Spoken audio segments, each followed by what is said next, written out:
ഈ പറയുന്ന പ്രധാന പ്രതിയുടെ തന്നെ ഭാവനയാണ്. പ്രധാന പ്രതിയുടെ ഭാവനയ്ക്കനുസരിച്ച് നടത്തിയ ഒരു നടപടിയാണ്. അയാളുടെ മനസ്സിൽ ഉയർന്നു വന്ന ഒരു സങ്കല്പം, ഒരു കുറ്റകൃത്യം എങ്ങനെ നടത്തണം എന്ന് കുറ്റവാളി സങ്കല്പിച്ചു കൊടുക്കുകയാണ്. അതിന്റെ ഭാഗമായി നടത്തിയ കാര്യം ഇതാണ് ഇവിടെ സംഭവിച്ചിട്ടുള്ളത്. ഒരു നടനെ പറ്റി വന്നു. ആ നടന്റെ പിന്നാലെ പോലീസ് എത്തി, വീട്ടിൽ പോലീസ് എത്തി, ചോദ്യം ചെയ്തു.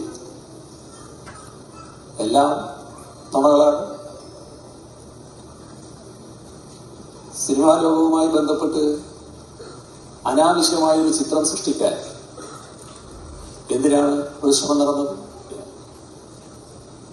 നിയമത്തിന്റെ കരങ്ങളിൽ കുറ്റവാളികൾ എത്തുന്നതിന്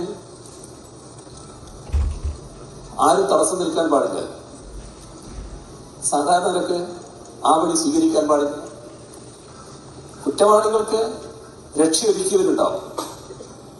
ആ രക്ഷയൊരുക്കി ആരായാലും അത് കുറ്റം ചെയ്തവരോടൊപ്പം കുറ്റത്തിൽ പങ്കാളിത്തം വയ്ക്കുന്നവരാണ്. ആ നിലയ്ക്കേ അതിനെ കാണാൻ കഴിയും.